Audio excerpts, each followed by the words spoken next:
allegiance to the flag of the United States of America and to the republic for which it stands, one nation, under God, indivisible, with liberty and justice for all. Clerk, can we please have a roll call? Councilwoman Miriam Cohen. Councilman Charles DePiero. Here. Councilman Terrence Van Zora. Let the record show that Councilman Van Zora is absent this evening. Council Vice President Michael Markell. Here. And Council President Rupa P. Siegel. Here. Clerk, can you please read item 4? In accordance with the Open Public Meetings Act, it is hereby announced and shall be entered into the minutes of this meeting that adequate notice has been provided by the following. Posted on the bulletin boards within the municipal building on December 26, 2025, and remains posted at that location for public inspection. 2, printed in the Home News Tribune and the Cranberry Press on December 26, 2025. 3, posted on the Monroe Township website, and 4, sent to those individuals who have requested personal notice. In accordance with Chapter 3, Section 17 of the Monroe Township Code, public comment shall be limited to 5 minutes unless further time is granted by the Council President. Thank you. Moving on to item 5, proclamations and presentations. We have a presentation this evening. I'm going to turn the meeting over to Mayor Delina.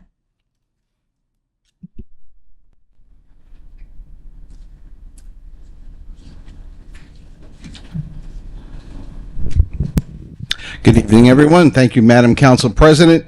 It's with great distinction that we come together again as a community to congratulate this young man here on his retirement. And Tony, you've done so many beautiful things here for the township. It's only apropos that we do come together, your colleagues here at the police station, our chief, to come and recognize who you are, what you've done, and all our wishes for you to continue that beautiful life. With that being said, I'm going to, first of all, just read this, and then I'm going to ask the chief to come up to wax poetic about you. Congratulations on your retirement. With great appreciation of 25 years of dedication and commitment. Thank you for going above and beyond, serving the citizens of the Township of Monroe. Wishing you the best in your adventure with much respect and gratitude. On behalf of the council, the proud mayor of Monroe Township, today, January, the date of your retirement, January 31st, 2026. This will be here for you, but at this point, I'd love to call up our chief to say some very good words about you. Thank you. Tony started here 25 years ago, before I started, and the building's always been kept immaculate. I'm going to miss you, man. You've become a friend to me, someone I go and talk to, come to my office. You're always making sure that everyone in the building has what they need, and it's been recognized and greatly appreciated. You're a great human, man. You're really a good guy. For those of you who don't know, Tony's a mechanical genius. So I was pretty new at the PD, and I saw him taking apart like a fan in like the bathroom. And next thing I know, he's got parts of the motor all laid out on the floor. And 10 minutes later, the thing's working again, probably better than it did when it was new. And then over the years, I noticed that happened like once a month. He kept fixing stuff, and we're gonna miss that. We'll never have that back, I don't think. But I hope, as a friend, that you have a great retirement with your family. You get to do things you want to do, and I'm gonna have to find someone else to joke with about changing brakes and oil changes. Because I'm sure since you've retired, it's only been about 5 days, so you've probably done about 5 oil changes, changed the brakes on about 17 cars. So I hope you get to do that stuff in retirement, and maybe get a new set of tools as a retirement gift. We're gonna miss you. All right. Let's hear it for Tony.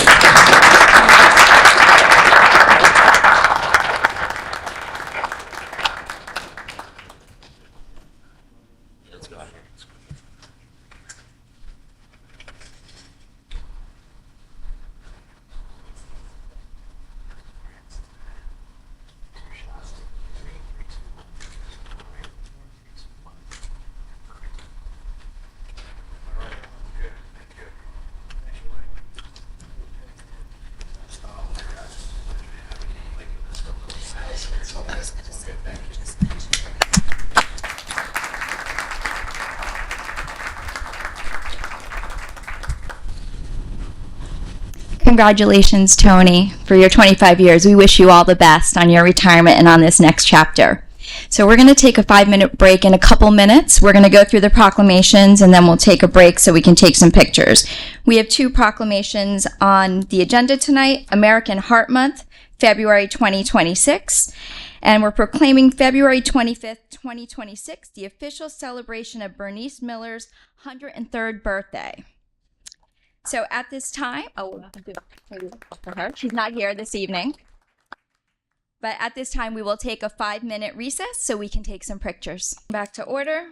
At this time, we're going to move to item 6, public hearing application for Green Acres funding at the February 9th, 2026 regular meeting, Phase 1, North Disbrow Hill Road Playground and Parking Lot. We'll move on to item 7. Clerk, can you please read item 7? Ordinances for second reading at the February 9th, 2026 regular meeting. Ordinance 01-2026-001. Supervisory Personnel 2026 Salary and Wage Ordinance for Monroe Township, Middlesex County. Thank you. And clerk, can you please read item 8 as well?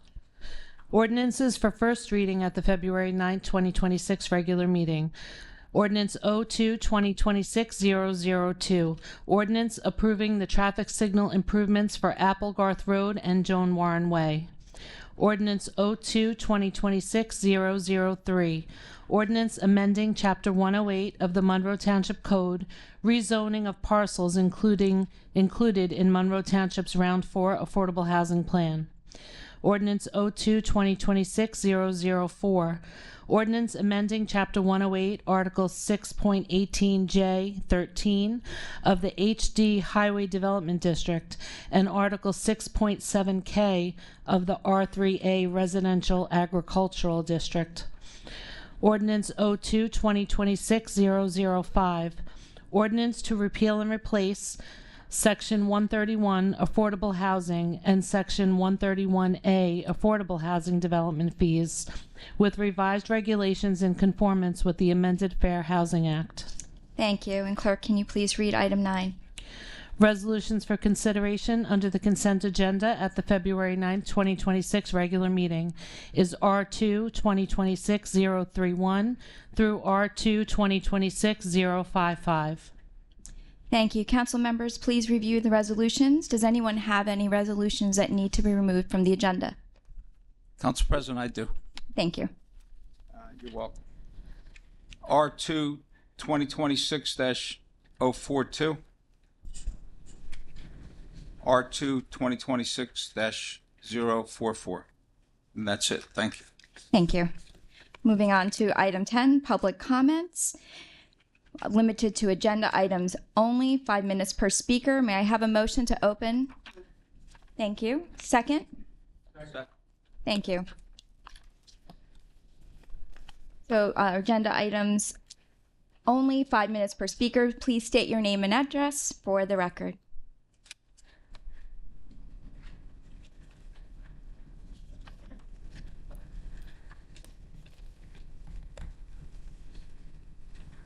Good evening, Council President. George Gunkelman, 5 Keller Court, Monroe.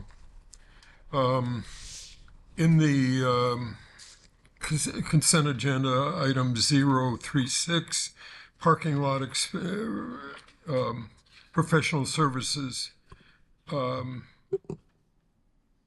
Where is this parking lot going to be expanded? I'm familiar with the site, but I didn't know we had surplus land hanging around there to get utilized. Council President, yes, this was 036, you said? Yes.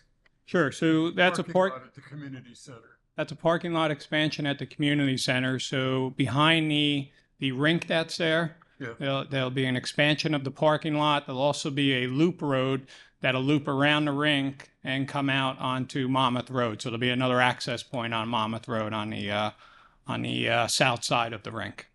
Do we know yet how many additional spaces it will render? I did have that number, and I believe it's in the 70 spaces range. Yeah.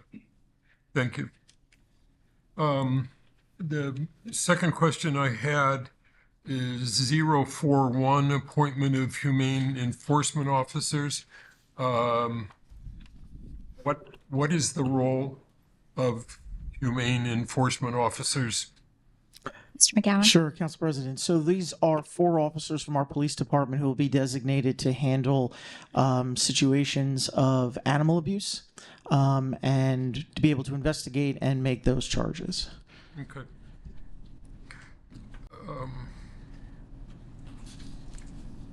I have one more question. Well, I'll do it now. There's item 050 and 051. I have nothing about the specific items, but it triggers in my mind, all the costs of these things, particularly for the MTUD, are going up enormously. Maybe it's the right time to review our fee structure for new construction to make sure that they're carrying their fair share of this increased load that we're starting to experience. So it's, everything seems to be going up, and utility costs for them as well. And I'm not sure that our fee structure reflects some of these increased costs. So it's just, no one needs to respond to that. It's just a suggestion to look at it and see if we're on the schedule we want to be on. Thank you. Thank you.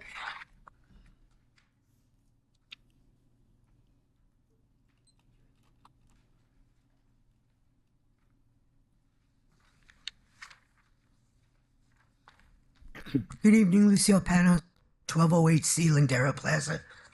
Well, George, here's some of my questions. Okay, so I do 2026003. Could you explain where and why that is necessary? 2026036. You indicated possible 70 parking spots. How many of those will be handicapped? In the municipal, wherever that is. And then 043. What does that entail? $200,000 for a garden? Yeah, Council President, with regard to this parking space, I don't have the conceptual layout. We do have conceptual layout. We'll be providing the required ADA number of parking stalls based on the total parking for the community center.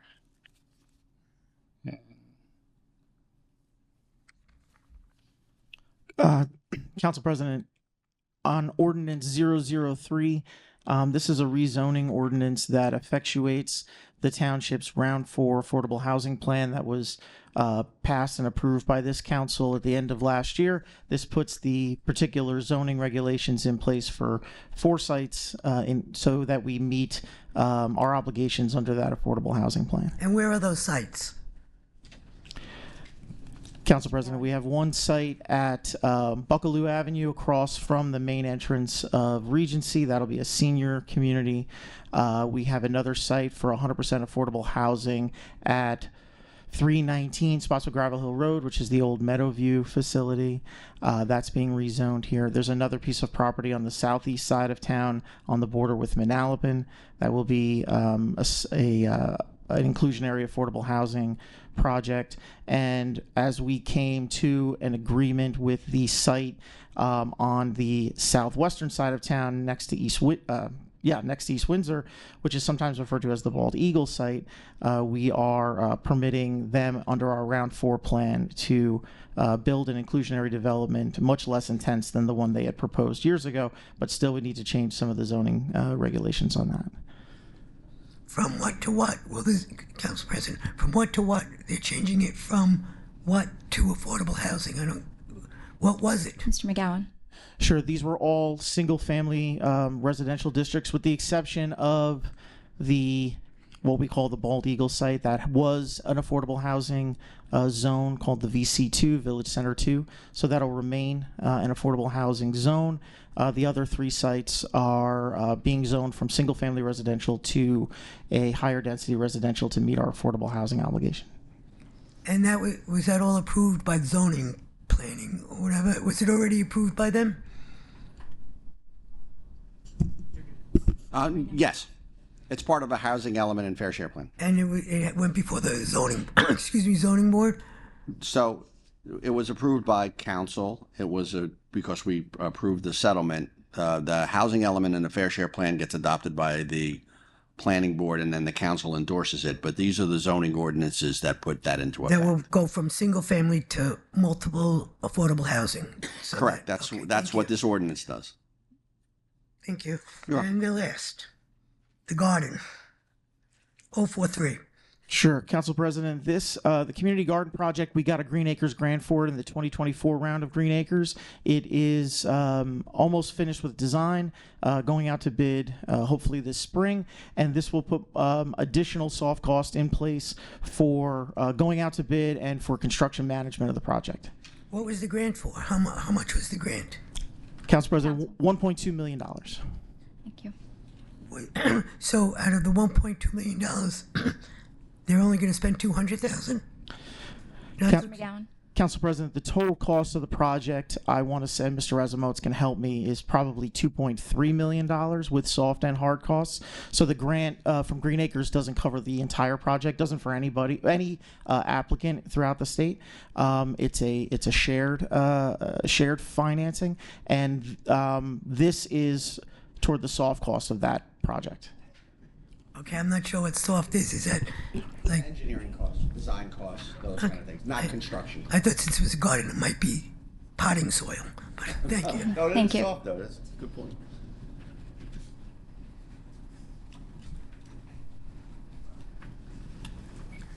Good evening, Michelle Arminio, 9 Nathaniel Street. In the resolution 037, it says there are a couple numbers. There's $1 million. So the estimated total cost of the North Disbrow Hill Road playground and parking lot is $1,876,000, and we're going for funding for $938,000 from the grant. Is that correct? From the Green Acres program? 50%. Right. 50%. 50%. And we have to put in the rest? Correct. Okay, so it says the cost of which, okay, I put that in. So Monroe Township is putting in the rest of the money, or are we getting some money from the developers? Because there was a deal made, right, for this project? Council President, we're applying for some additional grant funding to try to make up the rest. There's another resolution on tonight's agenda to apply to what's called the Local Recreation Improvement Grant, the DCA. It's a much smaller amount of money, but we're trying to chip away at every potential piece of grant funding that we can. Thank you. But the question was, are we getting any input from the developers? I know you can't demand it on an application, but we can always ask. Has it been asked that they contribute a little bit more for this? They're getting some consideration on the other side of town. I think Mr. McGowan mentioned in terms of affordable housing and development. And also, I think a couple deals were made about somebody's paying somebody for the land. So this was, just to put it in context, so this was part of the settlement that stopped the warehouse on one portion, right? This is the other side of North Disbrow Road. This is the part that we're actually buying. We also got 44 acres of open space that were given to us for free. So we're buying this land and building a park on it. We're getting a grant from Green Acres for $900,000.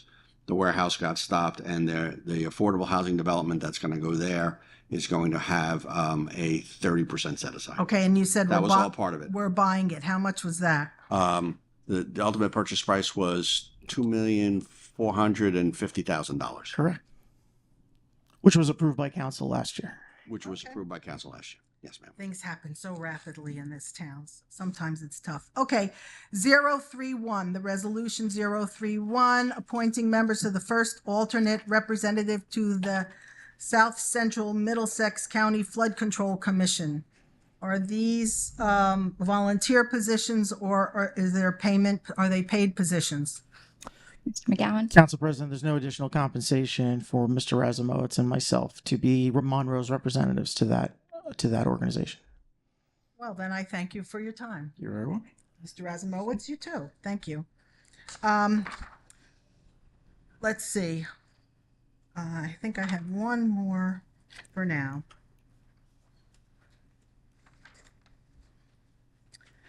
And since I can't find it, I think I will finish. Thank you. Thank you. Any other members of the public?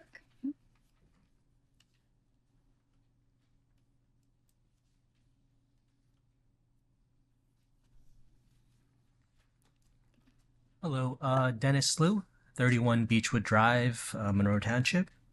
Yeah, I'm really just here as a homeowner. Just wanted to kind of express some gratitude because I'm one of the homes that's directly behind where the warehouse was going to be built, where the park is going to be built. So I was just really here to kind of express thanks, to kind of listen in on what the process is. My question, I guess, is what is the process of the kind of explaining what it is? Are you guys just talking about the grant itself, or is there going to be more discussions about the park? Yeah. So, Council President, there will be later during this meeting. During the regular meeting, there'll be a public hearing where Mr. Razumowitz will get to explain our ideas and concept and cost estimate for the park that we're envisioning. It's a requirement of Green Acres to do that at a public meeting. And so there'll be an opportunity to hear and see, and there's some handouts in the back, to see what the concept is for this phase 1 of this project, and to ask some questions. So you'll have another opportunity once you hear from Mr. Razumowitz about the project. All right, great. Thank you. Any other members of the public wishing to speak? Seeing none, may I have a motion to close public comments? May I have a second? Second. Thank you. Moving on to meeting adjournment. May I have a motion to adjourn the meeting? May I have a second? Second. Roll call, please. Councilwoman Cohen? Councilman DePiero? Yes. Council Vice President Markell? Yes. Council President Siegel? Yes. Time? 6:57. Thank you. Moving on to our regular meeting, calling our regular meeting to order. May I have a motion to open our meeting? Second, please. Second. May I have a second? Thank you. Roll call, please. Councilwoman Cohen? Yes. Councilman DePiero? Yes. Council Vice President Markell? Yes. Council President Siegel? Yes. Moving on to item 2, motion to approve the payment of claims per run date February 4th, 2026. May I have a motion, please? Council President, I had a couple questions about the bill list, if I may. Sure. I was reviewing some of the purchase orders, and I want to thank the Treasurer's Department for providing me with purchase orders. And there was one in particular that caught my eye. There was a purchase made of 5,000 pencils from 4 Imprint for $7,771, and I just don't know who authorizes these purchases of 5,000 pencils. I have the purchase order if you need it.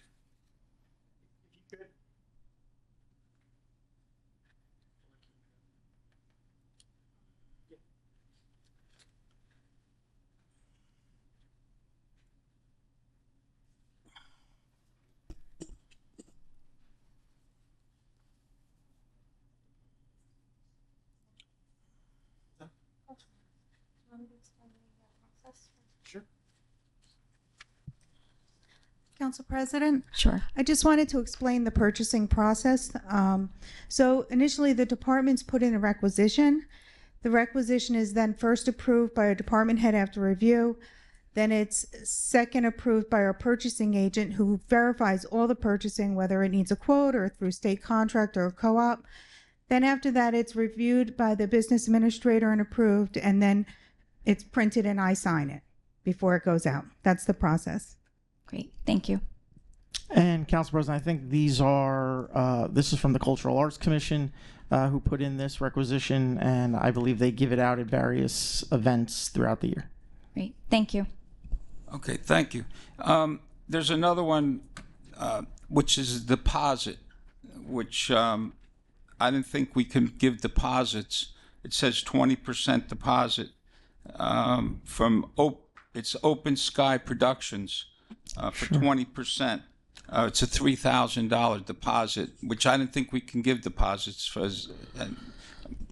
Ms. Hulla. Sorry. So with certain programs, Council President, certain programs through concerts or any of different event venues, there are deposits required, and in that instance, we are allowed to give deposits, and then they're taken off the final cost. But in order to hold it, sometimes that's the only way, especially for the events for the seniors or transportation that are, I'm not sure if that's the one you're looking at, but that's the one that we're allowed to do that for that circumstance. So, Council President, this is for the 250th anniversary festivities. We're doing a little more than normal this year for obvious reasons. Much like fireworks, sometimes these companies require a deposit, whether you're a municipality or not. This is for a drone show that the Recreation Department is planning for that week, in addition to the fireworks. Great, thank you. Sure. Okay, thank you. Thank you. So we were at, we're going to make a motion to approve the claims per run date February 4th, 2026. May I have a motion? Second, please. Thank you. Roll call, please. Councilwoman Cohen. Councilman DePiero. No. Council Vice President Markell. Council President Siegel. Yes. Motion carries. Thank you. Clerk, can you please read item 3, approval of the minutes? Motion to approve the minutes of the following meetings as written and presented. December 22nd, 2025, agenda and regular combined meeting. January 5th, 2026, reorganization agenda and regular combined meeting. May I have a motion, please? Second, please. Second. Roll call, please. Councilwoman Cohen. Councilman DePiero. Yes. Council Vice President Markell. Council President Siegel. Yes. Motion carries. Thank you. Clerk, can you please read item 4? Public hearing, application for Green Acres funding for Phase 1 North Disbrow Hill Road Playground and Parking Lot. May I have a motion to open the public hearing? Second, please. Second. Thank you. Again, 5 minutes per speaker. Please state your name and address for the record for those who would like to speak. Sorry, Council President, could we just ask Mr. Razumowitz to summarize the application? Thanks. I'm sorry. No problem. Thank you, Council President. This is the piece of property is Block 2, Lot 1, known as 80 North Disbrow Hill Road in Monroe Township. It's a approximately 21-acre parcel near the intersection of Butcher Road and North Disbrow Hill. Real quickly, we're proposing to construct a new park at this location. The park would include a completely inclusive playground. It meets all the DCA and completely inclusive playground requirements, as well as parking spaces for the vehicles, walking paths as well. Additionally, there'll be a stormwater basin and some sidewalks in that area.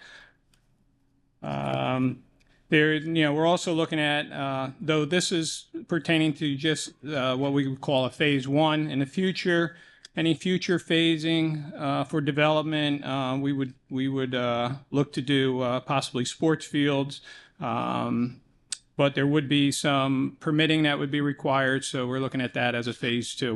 With this phase, there's no NJDEP permits required for this phasing. Sorry. With that said, in 2022, the township underwent the master plan revisions, and under the open space and recreation element, the feedback we got from the residents were looking for recreation in this southwest corner of the township, and this was a property that was targeted for the recreation. And as I said, this would be the first phase. We're submitting for a Green Acres grant application. The grant provides up to a 50% match, and Our estimated cost was $1,876,000. So the grant request is $938,000. And that pretty much sums it up. The council has a sketch of what we put together as a concept, and I'm open to any questions council or public may have. Okay, I'm open to the public. If anyone would like to come up and speak, 5 minutes per speaker. And please state your name and address for the record.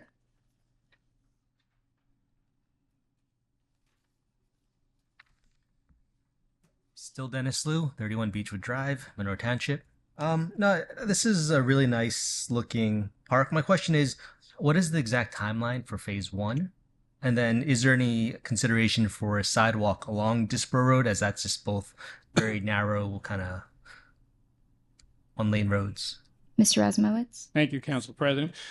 The actual timeline, there's parts that are out of the township's control. We have to submit the Green Acres once we get a design put together, and then there's a whole approval process that goes through with Green Acres before we can go out to bid. And just given our past experience with Green Acres, that had taken several months. I think in the neighborhood of 9 months for the last Green Acres application. So this is a project that is more like 2027 getting constructed. As far as sidewalk, we do have conceptually proposed sidewalk on North Disborough Hill. There are some environmentally sensitive areas near the corner of Butcher Road and North Disborough Hill. So currently this plan doesn't propose that, but as we get in this, again, this is only conceptual. Once we get into a design, we're going to look at getting as much pedestrian access as we can along the frontages of those roadways. Okay, thank you.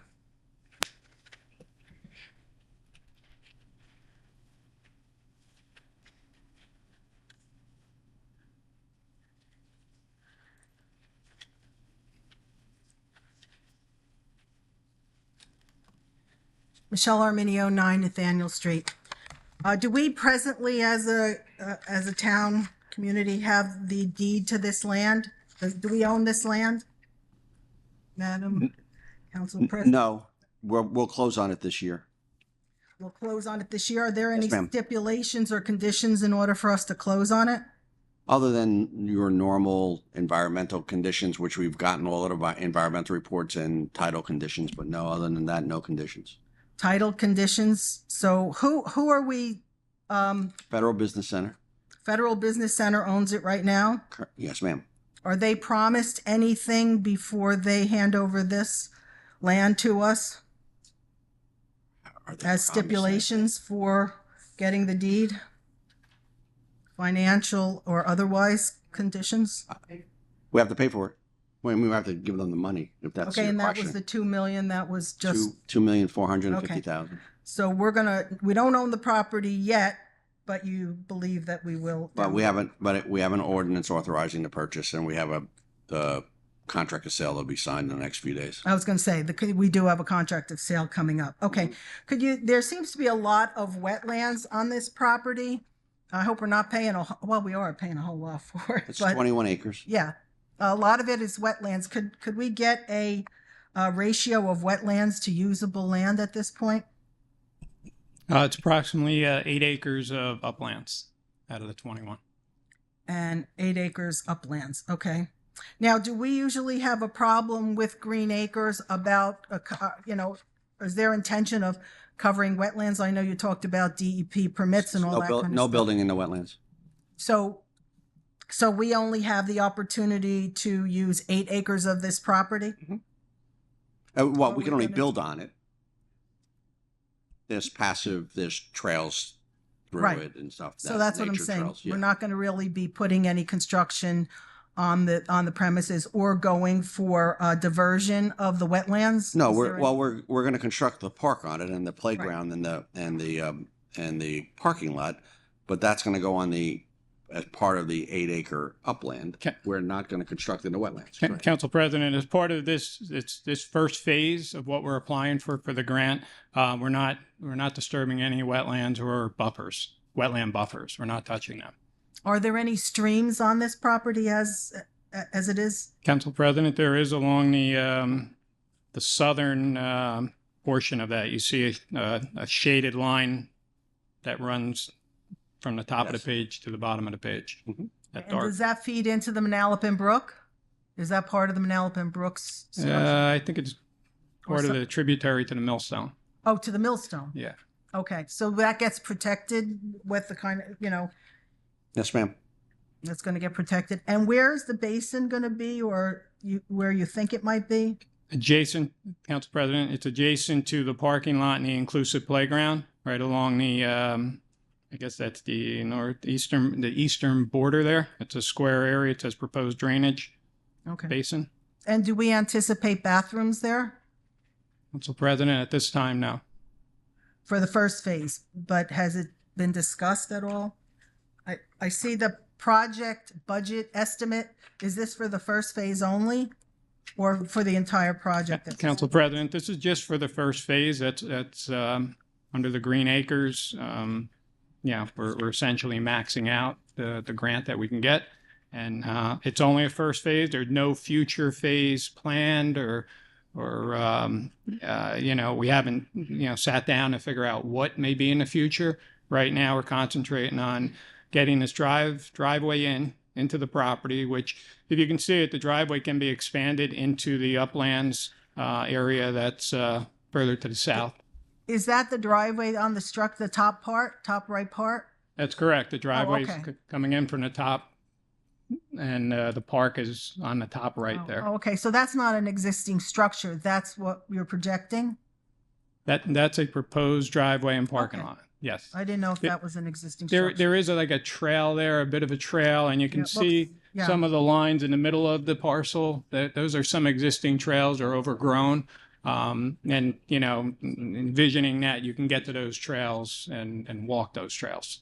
Once So you yeah, have a parking lot. when is it anticipated? I know you said it might take a year. Even if we don't own it, do people have access to it now? Can they go on the property? Not yet. We don't own it. Okay, so it would be trespassing at this point. We can't really go in. Correct. Well, people shouldn't be on the property in any event until we develop it. So, Okay. Yeah. Thank you. Any other members of the public wishing to speak? Seeing none, may I have a motion to close? Motion. Second, please. Thank you. Moving on to item 5. Clerk, can you please read item 5? Ordinance for second reading. Ordinance 01-2026-001. Supervisory Personnel 2026 Salary and Wage Ordinance for Monroe Township, Middlesex County. May I have a motion to open the public hearing? May I have a second? Second. Thank you. Any members of the public wishing to speak? It's 5 minutes per speaker, and please state your name and address for the record.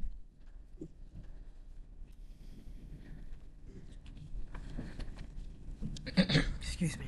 Lucille Panos, 1208 Sealandera Plaza. I'm just curious, the percentage, the salary, if there's going to be raises, is it across the board, 5% or 2%, or does one department head get more than the other department, percentage-wise? Mr. McGowan? So, Council President, for the last few years since our last contract cycle, the yearly raises have been 2.9%. Council President, is that across the board, or do some department heads get more percentage or less? Excuse me. Council President, the 2.9% is across the board. Thank you. Any other members in the public wishing to speak? Seeing none, may I have a motion to close? Motion. May I have a second? Thank you. May I have a motion to adopt? May I have a second? Second. Thank you. Roll call, please. Councilwoman Cohen. Yes. Councilman DePiero. Yes. Yes. Council Vice President Markel. Council President Siegel. Yes. Motion carries. Moving on to item 6, clerk, can you please read item 6? Ordinances for first reading. Ordinance 02-2026-002. Ordinance approving the traffic signal improvements for Applegarth Road and Joan Warren Way. May I have a motion, please? May I have a second? Second. Roll call, please. Councilwoman Cohen. Councilman DePiero. Yes. Council Vice President Markel. Council President Siegel. Yes. Motion carries. Ordinance 02-2026-003. Ordinance amending Chapter 108 of the Monroe Township Code, rezoning of parcels included in Monroe Township's Round 4 Affordable Housing Plan. May I have a motion, please? Second, please. Roll call. Councilwoman Cohen. Councilman DePiero. Yes. Council Vice President Markel. Council President Siegel. Yes. Motion carries. Ordinance 02-2026-004. Ordinance amending Chapter 108, Article 6.18J13 of the HD Highway Development District and Article 6.7K of the R3A Residential Agricultural District. May I have a motion, please? May I have a second? Second. Roll call, please. Councilwoman Cohen. Councilman DePiero. Yes. Council Vice President Markel. Yes. Council President Siegel. Yes. Motion carries. Ordinance 02-2026-005. Ordinance to repeal and replace Section 131 Affordable Housing and Section 131A Affordable Housing Development Fees with revised regulations in conformance with the amended Fair Housing Act. May I have a motion, please? Second, please. Second. Roll call. Councilwoman Cohen. Councilman DePiero. Yes. Council Vice President Markel. Council President Siegel. Yes. Motion carries. Clerk, can you please read item 7? Resolution for consideration under the consent agenda, R2-2026-031 through R2-2026-055, with the exception of Resolution R2-2026-042 and 044, which will be considered separately. May I have a motion, please? May I have a second? Roll call, please. Councilwoman Cohen. Councilman DePiero. Yes. Council Vice President Markel. Council President Siegel. Yes. Motion carries. Clerk, can you please read item 8? Resolutions removed from the consent agenda for consideration is R2-2026-042 and R2-2026-044.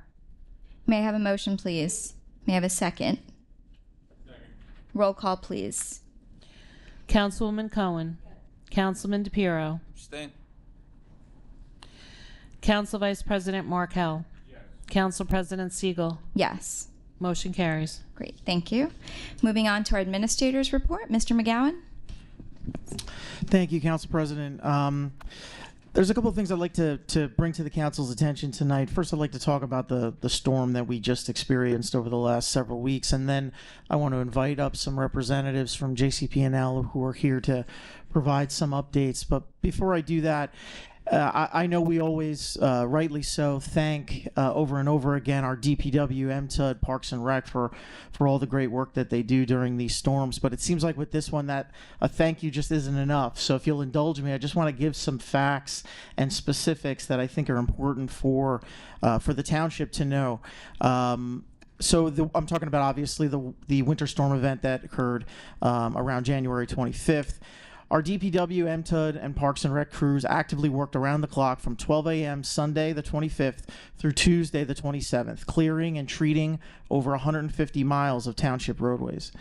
Weather conditions were not favorable for normal plowing operations. There was poor visibility. Extreme cold temperatures created challenges for snow removal operations and prolonged the clearing process substantially.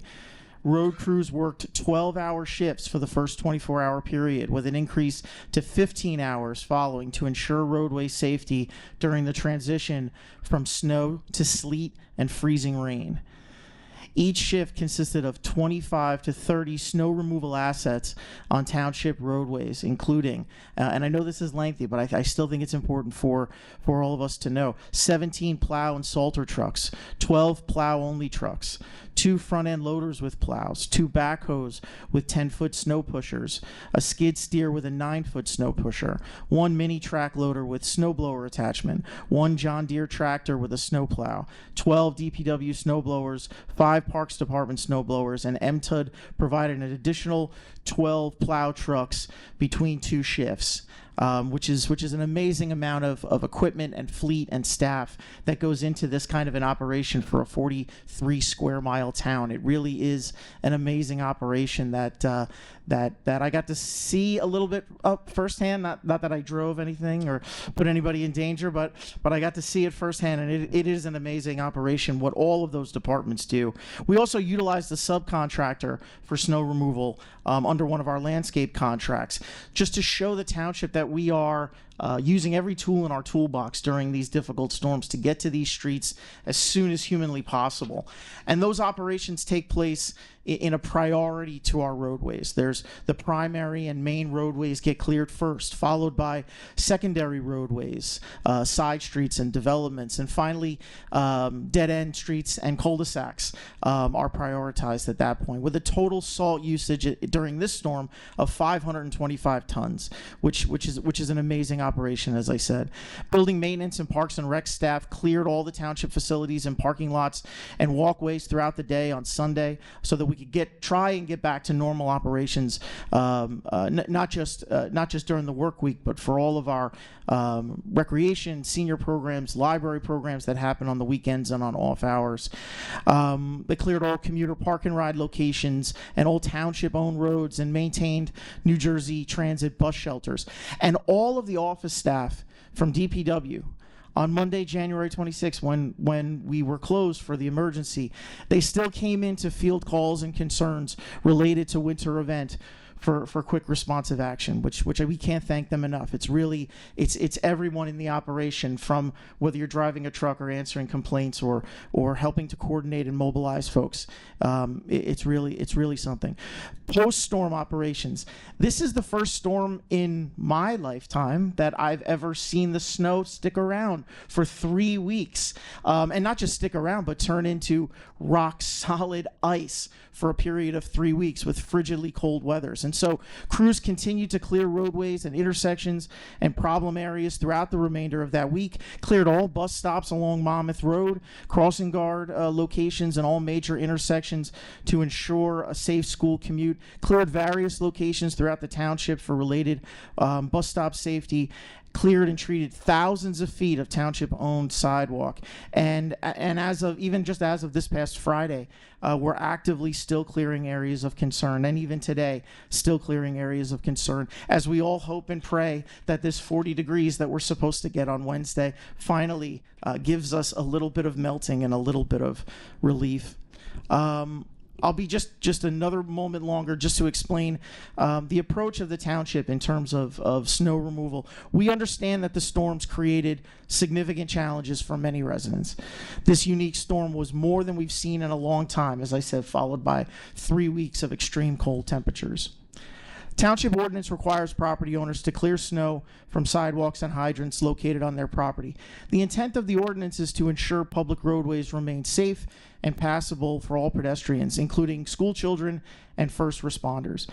But we recognize, however, that severe weather conditions and accumulated ice can make compliance difficult and in some cases pose a risk of injury to residents attempting to remove ice themselves. The township is mindful of these hardships and does not take a punitive approach to enforcement. Zoning officers are generally dispatched in response to specific complaints, particularly when a sidewalk serves as a necessary passageway, such as a route to a school bus. And the zoning officers are providing reminders, not fines or court summonses. We understand that our residents are not ignoring their responsibility, but for many of them, this is a very difficult storm to work through. And in these situations, the primary goal is to address safety concerns and help our residents get into compliance, not penalize property owners. And so, consistent with many of our neighboring municipalities, and I've talked to numerous other business administrators throughout the last 2 weeks who are taking the exact same kind of approach. And we encourage our residents to take reasonable measures when conditions are allowed and prioritize their personal safety. If you're unable to address a condition due to a physical limitation, we ask that you communicate this to the township, and maybe we can be of some help in some way. Thank you for your understanding and cooperation as we work together as a community during this challenging weather event. And I appreciate the very long report, Council President. And with that, I would like to ask our representatives from JCP&L, completely shifting topics here, from JCP&L to give us some updates on some of the concerns that we've been expressing to them over the course of the last several months.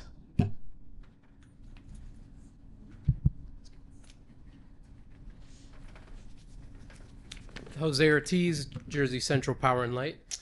Kieran Tentel, Jersey Central Power and Light. So we want to first thank you all for the opportunity to come in today and speak to you about the recent outages that have occurred in Monroe Township. We thank the residents as well as the council and mayor for this opportunity.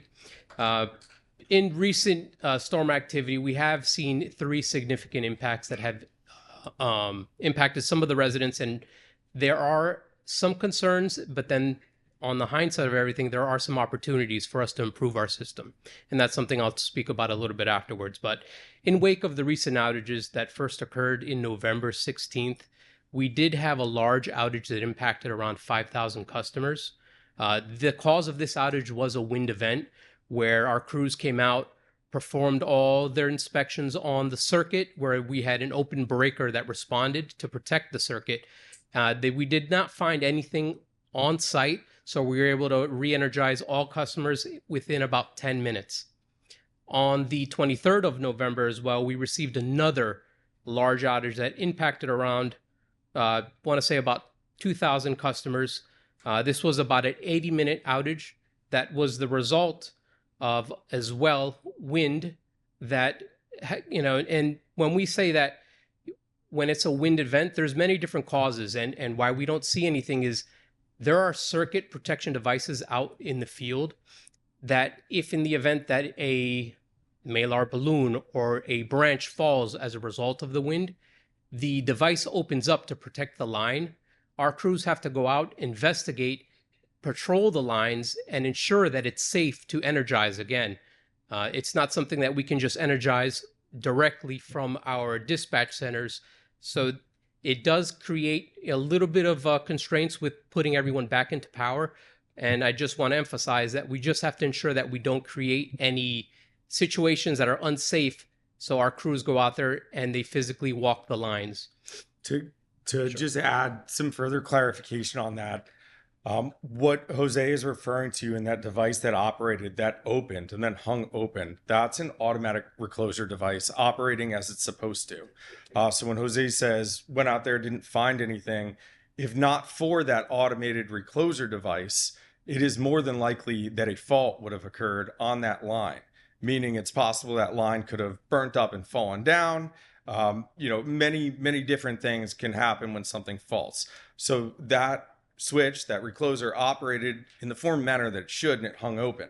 When that happens, for safety and for the benefit of the system, to keep the system intact, we will manually patrol that entire circuit to ensure that there's not a tree limb that's still hanging on if the wind had blown it. As Jose had mentioned, Mylar balloons, believe it or not, are problematic because they contain metal, which is conductive when it hits multiple phases. So it's not that we did not find a cause. We found the cause. We didn't find a piece of wire burnt up. Then we had to patrol that line manually, get visual eyes on all of it, and then reclose that back in. So just wanted to provide some further clarity on that. Thank you, Kieran. And then we did have one more event on the 3rd of December that impacted around 2,000 customers. It was a 20-minute outage, the result of a tree that had fallen off right-of-way. And what we say, when we say off right-of-way, it basically means there are aerial rights that we have to manage the vegetation on, where we trim back the lines, make sure that they are free and clear of any obstructions such as branches. In this event, we did have a tree, a very large tree, that fell off right away that is outside of our zone. It fell, took down some lines, one being a sub-transmission line, and that impacted various circuits. This outage was restored within about 20 minutes through different stage restoration efforts of our crews. So what I would like to take the opportunity now is to talk about some of the things that we've learned from these situations and what's to come for Monroe and for your residents. We do have different various programs that are already already have begun. One to kind of bolster is the Energize New Jersey, which is a very large project. This project is going to bring a lot of benefits, not only to the reliability, but also for the future and growth of Monroe and its residents. We do have 4 circuit ties that are going to be put into place. And what circuit ties do is they basically communicate back and forth from if there is an outage on one circuit, we will use an additional circuit from, it could be the same substation or a second substation that will backfeed, restore customers, and reduce the total amount of customers affected, as well as the restoration times. We also have a lot of smart protection devices that are going to be coming in. There's about 7 different devices, and I won't go into details on what these devices are, but these devices are basically put into place to help reduce the amount of customers that will be affected. They are automated devices as well that will also reduce the amount of time that customers are impacted, reducing it down to the lowest, clearest, and smallest amount of customers. We do have 3 substation upgrades that are coming into town. And these 3 substation upgrades will basically benefit not only capacity, they are going to also benefit the substation with different pieces of equipment that will be as well automated to help ensure that we can restore folks as quickly and safely as possible. The total investment we're looking to spend here is about $4.7 million. We hope to execute and complete everything by the end of 2028. In addition to this program, we also have what we like to call our HPC, where we have identified 3 different circuits. 2 of these circuits are the circuits that I spoke about earlier having impacted by these outages. With these, with these projects, we're looking to do distribution upgrades, and that's to say in the field, we're looking to either change poles, look at equipment upgrades. We're also looking to change some of the wire out as well. So those are big things to come. I will provide the council and mayor and administration talking points on these projects so that you can post them on your website so that folks can always reference and look to. If there's any questions, you can always feel free to reach out to me. We will also be doing some trimming. We have about a 60-day notice that I'm going to be sending out for the vegetation management. It's a 4-year cycle for the Monroe substation. And I'll give you a street list as well, so you'll be aware of where we'll have crews working. So I want to thank you folks for that opportunity. Unless you want anything to add? If I can just add something here. I'm new to my position. I work with Jose. I lead our government affairs team and our customer team. Our customer team has historically worked with our commercial industrial accounts. In fact, Jose used to be on that team before he transitioned over to government affairs. And, within the last, I guess I've been in this role about 8 months, we've really started to look at things differently. And Monroe is a very unique town. You have a lot of homeowners associations that are very, very well organized and well run. And we see that as an opportunity. So we again went back and looked at, maybe these HOAs don't, consume a megawatt or greater of load, which historically that was the metric that we used on if we would assign a customer support rep to one of our C&I customers, commercial industrial customers. That wasn't working for me. We were getting many complaints. In many instances, you all were becoming our call center, which isn't right. And so we assigned Ashley Whitehead on our team just towards the 3rd quarter last year to the HOAs. I think that there's been a lot of benefit on both sides. I hope that you're seeing that benefit, but we want to be doing more for our customers. We want to be telling our story more, part of the reason why we're here. And we know that with that comes accountability. We need to be held accountable, and you all are here to hold us accountable, as you should. That's very fair. So we aren't going to hide from issues. This is going to be the norm. If you want to speak to us, or if any of you want to speak to us, we're here. We're not afraid, because we are constantly working to get better. If you'll indulge me for one more moment, I just want to explain a little bit about our company. You all have known Jersey Central Power and Light, I'm sure, for years and years and years. Within the last year, we have completely restructured as a company. As I'm sure you're all aware, on your bill it says First Energy. That's our parent company located out in Akron, Ohio. For a long time, this company was run as part of First Energy, meaning that our leadership in Akron, Ohio at times were kind of telling us where we should and should not be spending money, etc. That's done. We're under complete state control now. That's part of the reason why I'm in this position. We own our profits and loss as a company now, but it also means that we own where we're going to invest. So we are making very local decisions. And some of what you've heard tonight from Jose is just that. We are making decisions to make critical investments to better serve our customers. We understand the importance of electricity for all of our customers, and in some cases even more so for our seniors. And I know Monroe does have a large senior population. So again, thank you for having us out. If you need us, we are going to be here. We can assure you of that. Our phones will be answered. So we're happy to take any questions. There'll be a public comment. Oh, okay. Stick around. Yep. Yeah, we'll be happy to stick around. Does anyone on the council have any questions? Council Mr. President, Hero. one of the biggest concerns we had in the past is streetlights. I know our mayor's tried so many times to try to get streetlights in our adult communities, as you said, and you go on your website and you punch in, streetlight pole numbers, address, and I mean, I personally must have done it 3 or 4 times for the same streetlights that were out.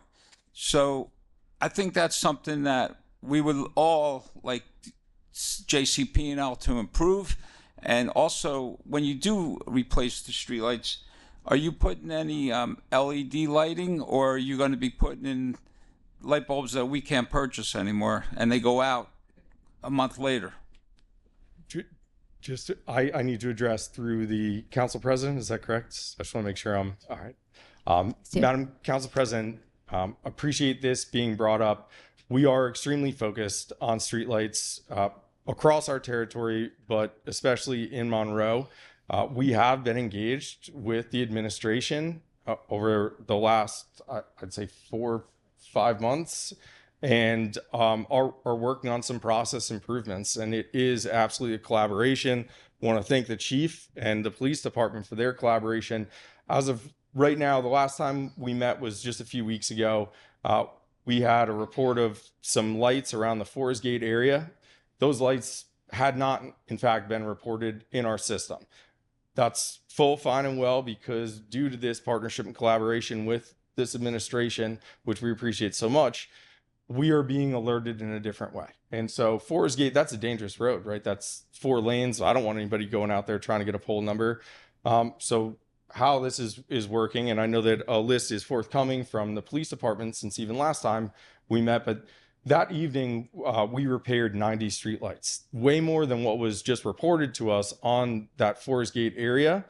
So when we know about them, we are responding to them. We will fix them. There are times that perhaps somebody is reporting a streetlight and it does ask for a house number and address, and customers put in their own house number and address, and maybe not the other qualifiers that we need. Maybe the pole is actually 3 or 4 streets away. And so our customers may think that it's been reported. In fact, it's showing up as their address. We go out there and we close the ticket because the streetlight in front of their home is functioning. But with what we're working through with the police department, with your administrator, is getting more regular lists and areas, and we will respond. Now, a lot of this is undergrounds, indirect bury undergrounds. That is time-consuming work. It takes markouts, which then you have to wait for the markout to ensure that every utility is in fact marked out. We contract that work out it would be a mountain for a utility to be doing direct boring and that sort of thing. So there are steps to it. Now, as you had mentioned, we just had 3 weeks of straight cold after getting 9-10 inches of snow. It's all turned to ice. In some cases, we have secondary enclosures for these underground facilities that we need to get to in order to make these repairs. And it's obviously, a large task when you're digging through ice to be able to locate those and so on and so forth. Not trying to make an excuse, just trying to give an example of what could in some cases hold us up a little bit. But we are hyper focused on streetlights. I can guarantee you that the line shop manager in operations for JCP&L who handles Monroe is probably watching this on YouTube right now. It is being taken that seriously. To answer your second question regarding LEDs, it's not as simple as us being able to go out and replace what's currently there, typically a sodium vapor fixture, with an LED fixture. We're a regulated utility. The Board of Public Utilities has a tariff on file that outlines how we charge, what we can charge, what we can't charge for. In a scenario where we would be looking to upgrade to LEDs, it would take a formal request from the streetlight customer. In this case, that would be Monroe Township. And then there would be a cost to that. Those assets that are out there still have a cost associated with, a functional cost associated with them per the tariff. So depending on voltage, you could be looking at a few $100s per light fixture that you would want to upgrade to LEDs. That's an issue for us, just the same as it is for you, right? We want our customers to switch to LEDs. Uses less electricity. The lights reportedly burn much longer than sodium vapor. It would reduce truck rolls. It would certainly make our customers happy if the lights weren't going off or burning out. So we want to, and we are committed to working with our municipalities to find a path forward on that. But again, the way the tariff is written, we're going to have to get creative. We might need to speak with our legislators and speak with the state and, look for other alternative avenues, because at the end of the day, affordability is paramount across the board. So we want to make sure that we're doing this in such a way that our municipalities can foot the bill. And if they cannot foot the bill, we want to be working collaboratively to try to find a way to help you with your budgets to be able to do this. Yes, sir. Oh. My question is this. If we don't report a light out, how does it get fixed? If you don't report a light out, then we don't know about it. Unless we if a street light isn't reported out, it'll never get fixed. It's up to us as a municipality to tell you that the street light's out, and then supposedly you'll go send a crew out there and fix it. So that's the way it works. Okay. Yes, the responsibility lies in the customer. If if we get a call from municipality, street lights are out, Jose, myself, anyone we'll generally go and make those notifications when we can and have those orders created to fix those streetlights. But you are correct that we don't have someone in a truck driving around making sure that every light is on. The reporting responsibility lies on the customer. So as of now, since this new system is taken over, if we report streetlights out in a timely manner, they should be repaired, correct? Because I've been on a committee for 7 years reporting streetlights out that are still out. So I'm very, and the people that I speak to every day in Monroe are very frustrated, especially in the senior communities, especially in Clearbrook, in Concordia. We totally understand that. I'm just saying it's hopefully what you're saying is really going to. Look, there's no doubt that we had a backlog in streetlights. We've worked through that backlog considerably. and we don't view it as a backlog anymore. We view it as what's coming in is going out on those trucks and being worked. There are, as I alluded to before and talking about the direct boring, there are occasions where there is more of an issue than the bulb or the PE cell or the fixture itself. Underground faults are typically the culprit in those cases. Those follow-up orders can take a little bit more time due to the need for mark out, then waiting period following a mark out, and then, you know, depending on how slammed the contractors are, you know, getting it on the schedule. Contractors that you use for underground problems. The contractors that you use for underground problems, there are private contractors and not people that work for JCP&L? Correct. Right. Okay. Council. Yes, I have a question. You indicated earlier in your presentation. Oh, the microphone. I hate microphones. You indicated earlier in your presentation that you have a dedicated person for our homeowners associations. So is it not possible, as part of the scope of that person's duties, that when lights are being repaired in communities such as Rossmore, that they get a report back, or they can be, so that they can inform the boards of the homeowners association could then inform their residents that X number of lights are in progress or have been repaired, and that would certainly go a long way, I would think, to diffusing the anger, and it is anger, by the way, in these communities, that their lights have been out for so very long. We're already on that. So as I mentioned about Ashley, Yes. she just came into this special assignment in the fall. So she has been working on getting out, seeing folks, building relationships, which is paramount to good communication. You know, I talked to Ashley. She was to come tonight. Her daughter is sick, and she didn't want to get any of us sick. So I appreciate her not coming. But Ashley, I believe, is making great strides with these communities, and that communication is flowing better than it ever has. And as long as it's one of the aims of her position, then that will occur. It can't be a byproduct that, oh, she's contacting them. So I thank you for that. Absolutely. It is the aim to her position. And she's also reporting directly to me from this position so that I can also help manage and solve these issues as quickly as Without possible. lights, people fall. I'm sorry? Without lights, people fall. So in addition to weather issues, you have people so who true. are at fall risk because of their age, and then there's no lights. So for sure you can fall. Absolutely. Right. Absolutely. Thank you. Thank you. Thank you. Well, we have public forum. Can we?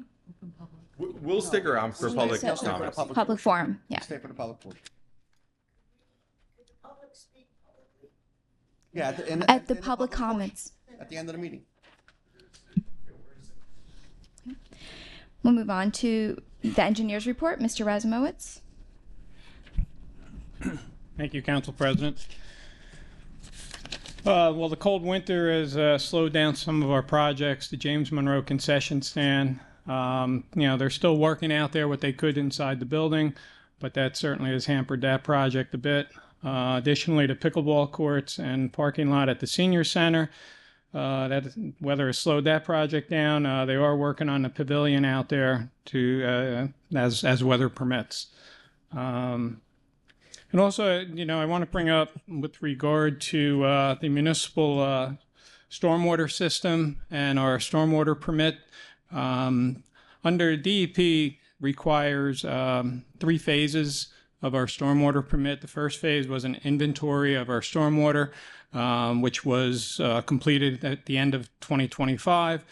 The next phase is an assessment report, which essentially is our planning of our planning for watershed improvement, which is due at the end of 2026. And then the third phase would be finalization of a watershed improvement plan, which is the end of 2027. And I bring this up because a couple meetings ago, you know, we representative of the Watershed Institute, Joe Lynn, who happens to be here tonight, brought to our attention that the Watershed Institute is taking a regional approach to the Upper Millstone River Watershed Management Plan. It involves a number of towns, approximately 10 towns, including Monroe would be one of them, Cranberry, West Windsor, South Brunswick, Plainsboro, Hightstown. So there's a few other towns, approximately 10, which all share the Upper Millstone watershed. So their approach is a regional approach where if all the towns participate, they'll have one consultant look at the entire watershed and make an assessment and then put together a plan. So last week I attended my first working group meeting with the Watershed Institute and some of the other towns. Councilman DePiro was also on that Zoom. So it was very informative. It's certainly, I think, a pretty good approach to looking at the entire watershed.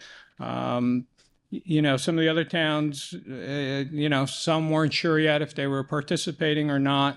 And it was a lot of information. So essentially, at some point, if Monroe is to participate, we would need to do a council resolution supporting it and to be part of that group and the regional assessment. And there's obviously costs involved as well. So at this point, I'm still digesting all the information that was provided. I don't have a recommendation to the council one way or another. I reviewed it with the business administrator. I gave them a summary of the meeting, and possibly at the next meeting, I may have a recommendation for the council. But I did want to bring that up and mention it to the council. Great, thank you. And that's my report. We'll move on to council reports. Councilman DePiro. Thank you. I'll pick up where Mark left off on it, the Watershed Zoom meeting. It was very informative. It's a good part to be part of a regional plan instead of just doing a township plan. But I really defer that to Mark, at being our engineer, to see Monroe participation. There was two different figures at that meeting that was like 20% of the cost, which we were the bigger of the towns for the cost. So I'll just defer that to Mark for next meeting. But it was an interesting meeting, and I thank them for inviting us.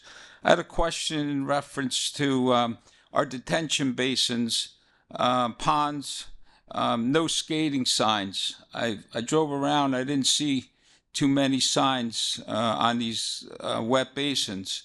Something that now that hopefully, as our business administrator said, it's going to be 42 degrees that we're hoping for, maybe we should make sure that we have signage on these detention basins, ponds.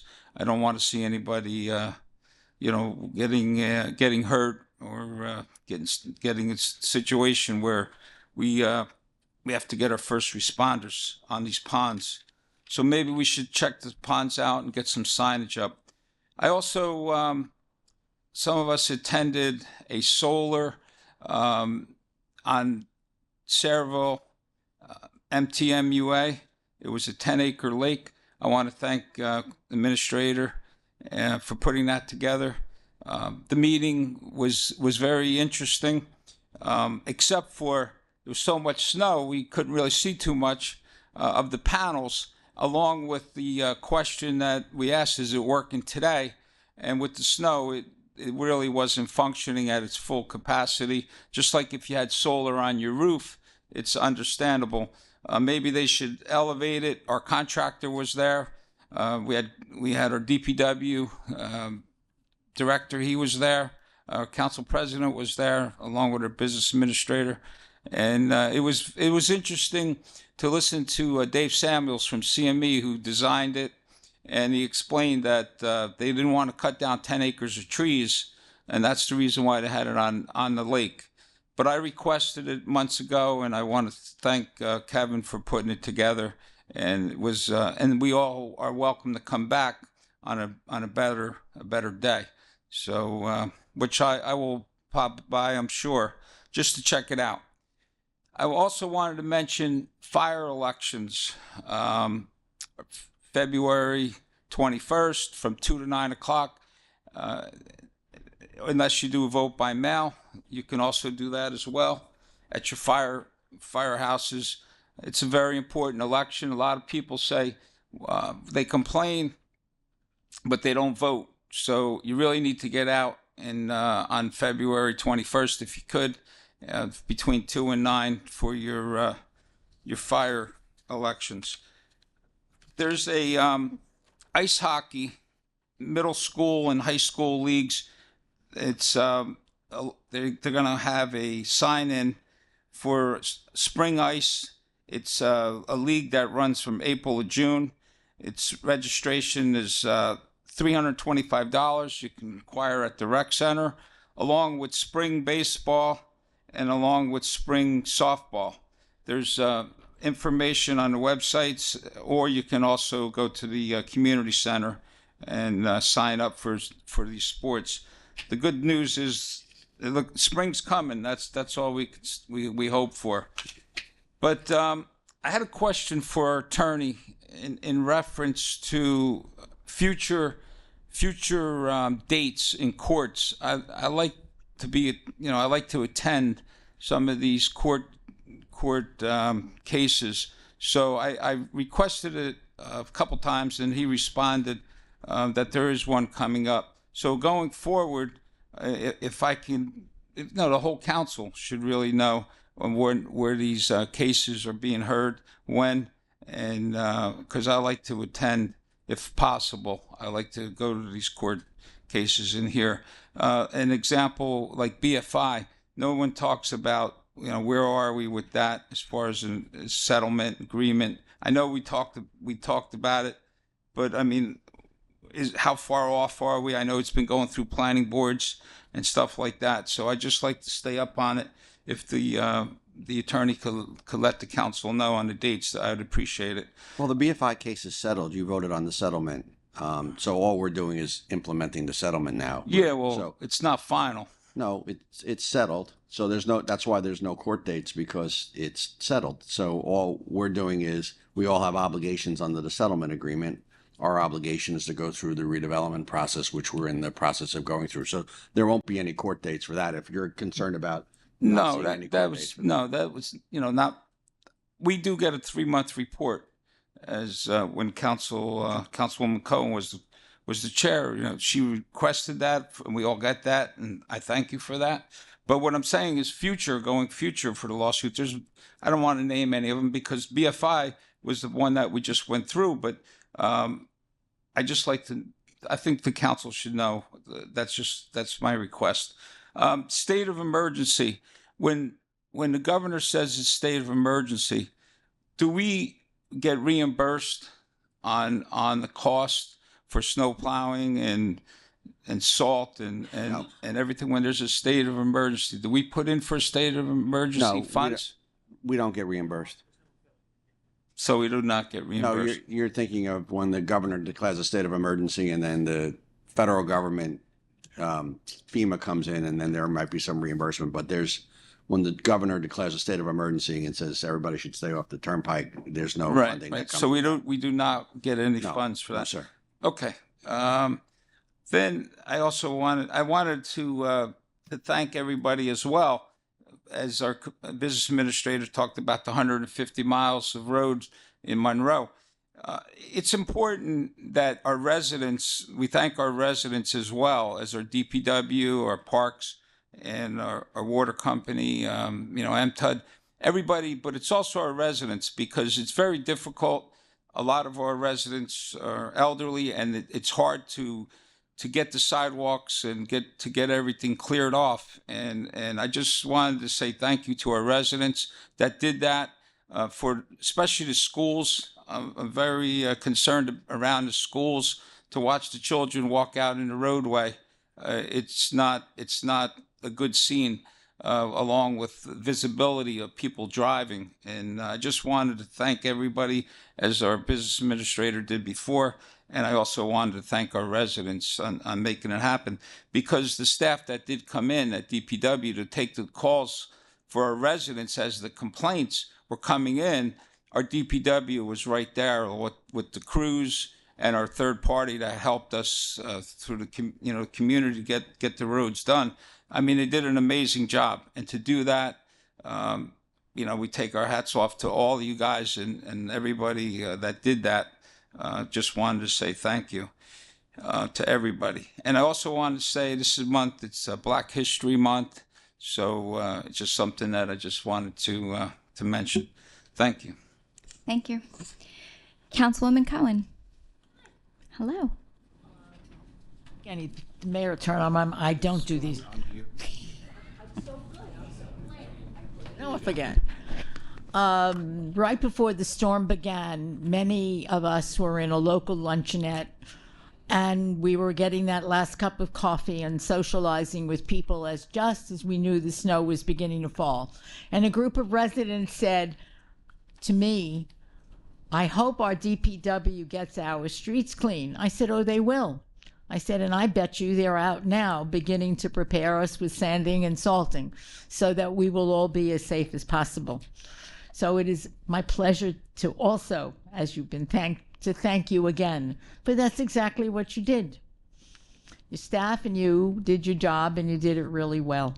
And I did want to say thank you for that. And then all these people knew, wow, we knew ahead of time.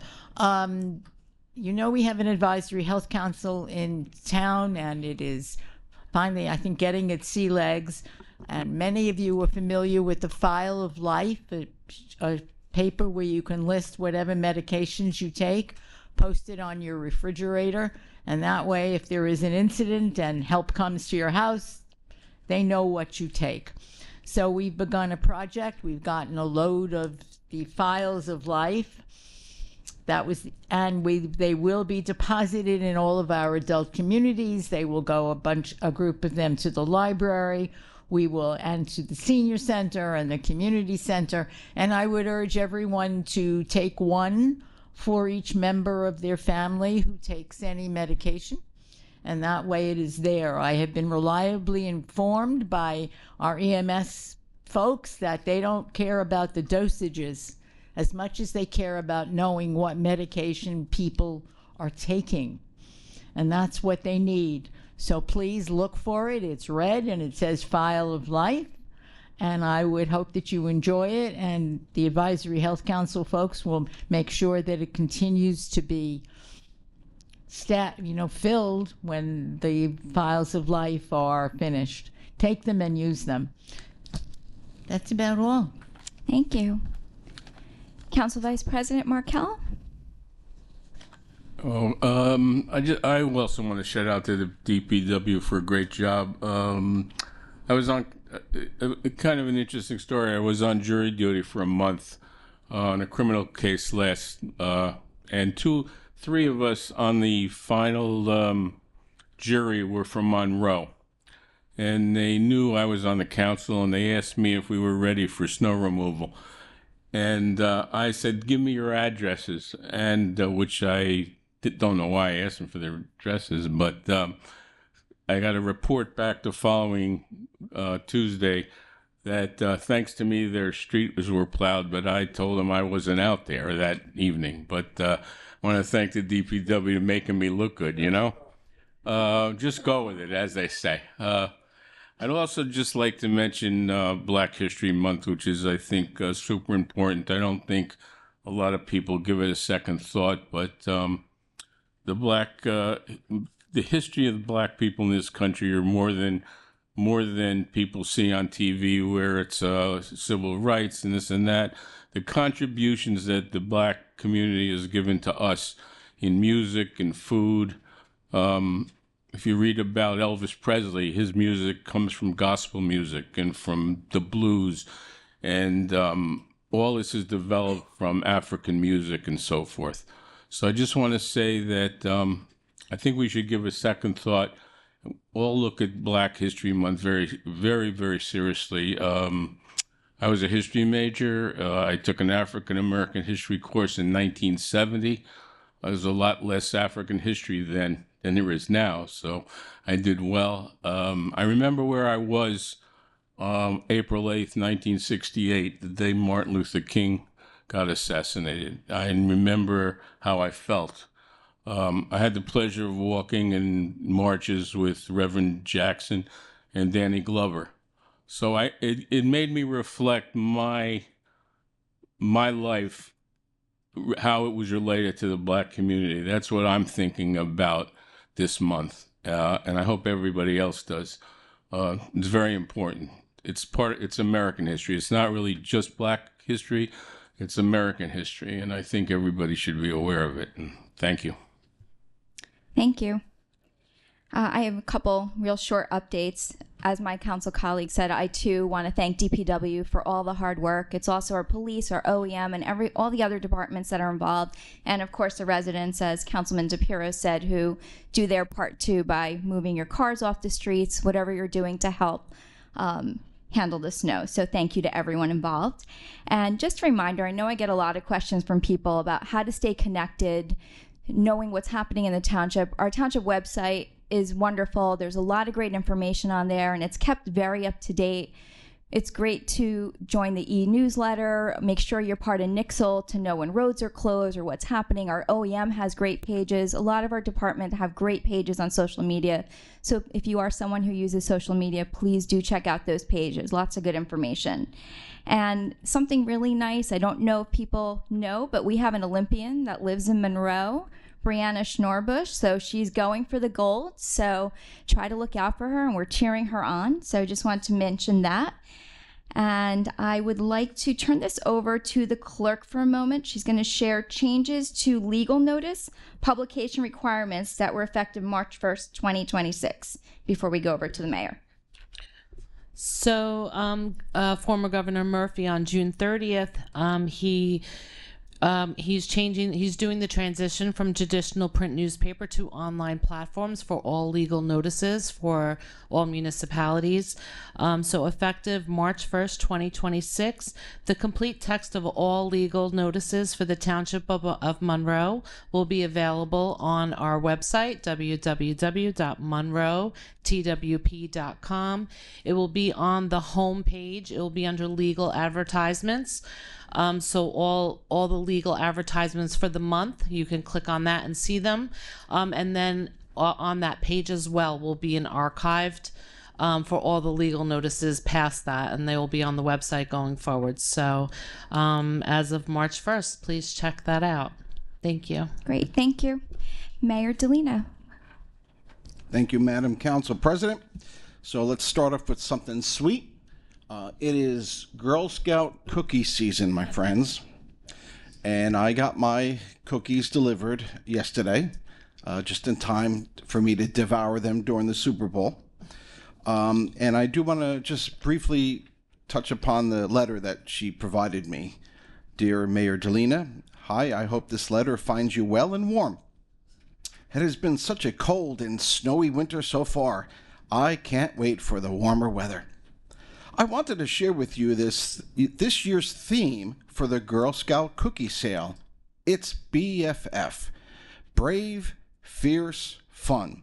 And it's designed to empower girl-led entrepreneurship with a focus on resilience and creativity.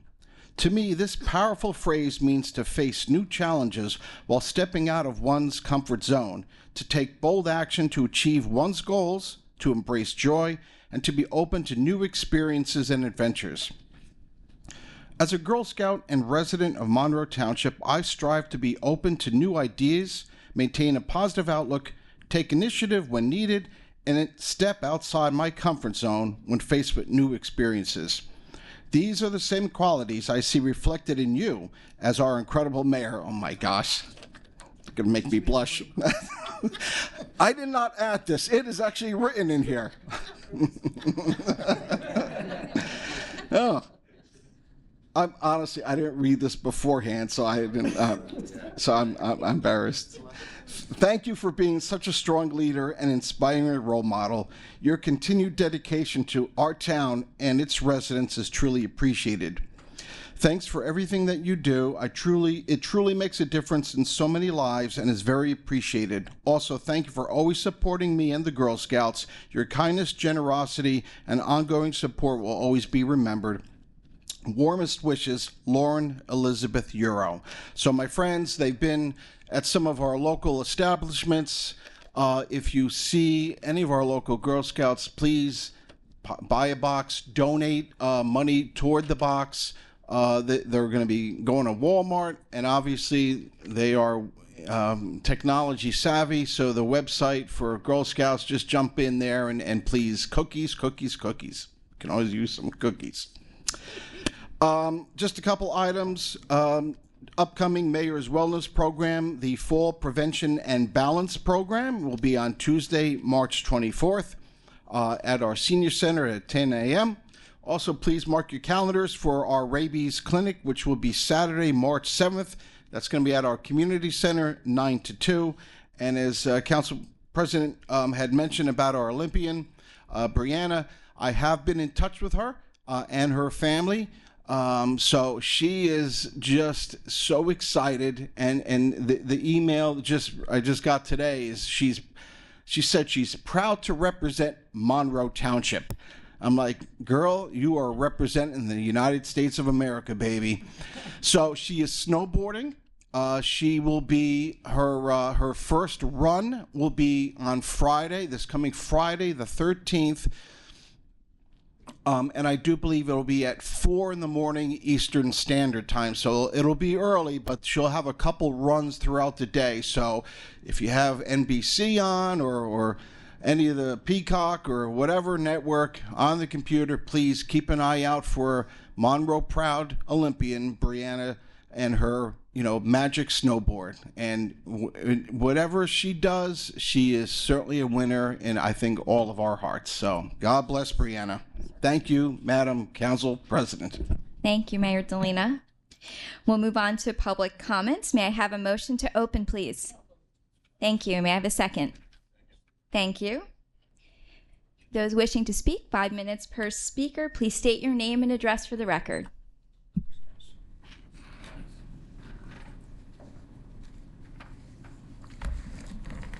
George Kunkelman, 5 Kelly Court, Monroe. Quickly, I just want to add to what everybody else has said about the snow removal. It's really impressive, and I travel around enough to see that we did a lot better than a lot of the surrounding towns, a lot better.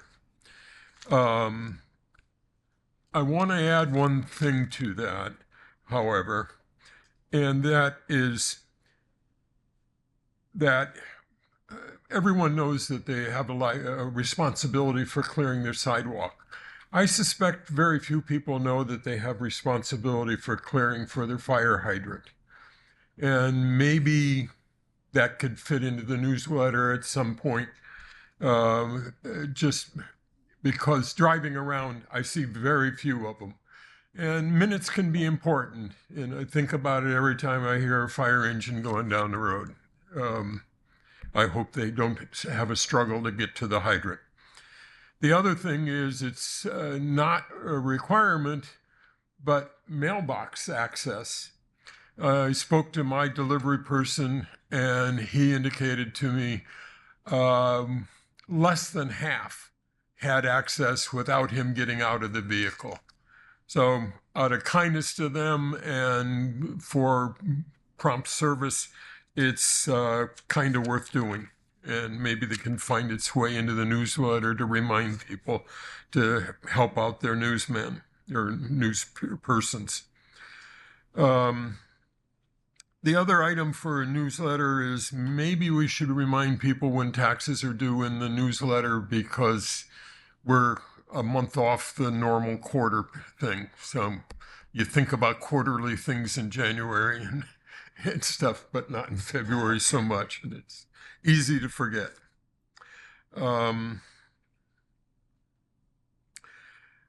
there's something that's I've got in the mail and is being advertised more and more, trying to market to people services for insuring against the loss of water line.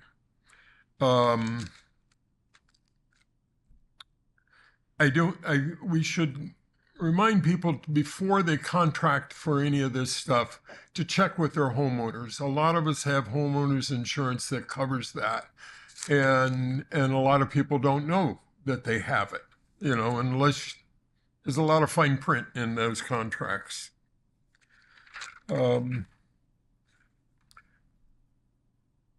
So maybe we could say something. I mean, we've been pretty good, or the town has been very good at warning people about scams or marketing things that are exploitive, and that certainly could be one. I'd like to take a minute to address the gentleman from JCP&L. No one talked about the elephant in the room. And the elephant in the room is the rate increases that everyone is experiencing.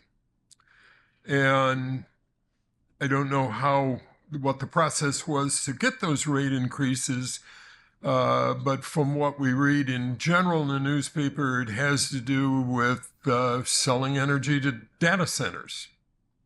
So since one of you is from the C&I, or commercial and industrial, I'm sure you know all about this. But in my opinion, data centers should be paying a higher rate. There's no reason. I mean, look at the stock market and how much money all those things are making and how much generation there is. The idea that our rates should go up because you are going to try and supply them doesn't seem right to those of us who are residential consumers. And before you respond to that, I want to add one thing. Is I worked in commercial and built warehouses and stuff. Our tenants replaced their street lights with LEDs just because it was cheaper, not because it was because the real cost is not what you said, maybe $250. It's the man on that. And the LEDs, not supposedly, they do last an awful lot longer than the sodium vapor lights that are in current existence. So just from a financial standpoint, it is so much cheaper. When the different utilities companies had some kind of a deal going on where you see these little panels smaller than a desktop of solar where there's a street light, those are all LED lights. So when the utility companies were doing this around the state, they knew which was the right one to put in. Excuse me, Mr. Gonkelman, our time is up. You want to finish your thought? Sure. Do you want to wait until the end and then answer the questions? Yeah. If I could just respond at least to the supply and demand. How about you wait until the public portion is over and then let them answer, then you can answer their questions. Thank you. Lucio Panos, 1208 Sealandera Plaza. A couple of items, a number of them. I'm just, 5,000 pencils cost how much? I didn't get that. When they were going over the bill list, Councilman DePiero said 5,000, you had the price thing right there. That's one question. The second thing is, Councilman DePiero brought up BFI. I remember years ago when Alan was business administrator, there was a meeting down there at the Brownfield, and I had suggested, why don't you put solar panels on here? So lo and behold, 5 years later, it's happening. And I am very confident in the company, CEP Renewals, who's taking that project on. I have a personal relationship with the CEO there. So good job. A little late, but better late than never. Number 3, Black Hill. Well, the thought of okay, no, but the thought of the solar panels was a good thing. As far as Black History Month, yes, there's food, music, and everything else. And I might not be as old as the councilman. I do remember when Martin Luther King got shot. But what I do remember vividly, very young, is when the man orbited the Earth. What was his name? No. John Glenn. Well, you have to watch the movie Hidden Figures. That is about the black woman who were instrumental. He would have never did that if it wasn't for so we could say Black History Month, but I'm going to push the black woman who made that possible. That was like, we walked in my house, but everybody was thrilled at that. That was 1, 2, 3, 4. As far as the lights being out, here in Clearbrook, we had about 110 lights out. So what do you do with that? At first, I was told that, somebody calls in the thing, they put it in the out pile, a third party comes and picks it up. And so then somebody else calls in the same light, and it goes into the pile. So you might have 2 or 3 third party people working on a light that was already fixed, or going out to a light that was already fixed. So that, I hope there's a system, a tracking system for that. What did happen, though, and Assemblyman D'Angelo, nice guy, and I saw him, and I'm saying, hey, Wayne, there's a whole bunch of stuff going on. Do you know? He said, get me a list of the lights. So I contacted like 30 people, neighbors, friends, said, listen, everybody go out and walk their neighborhood and write down the numbers.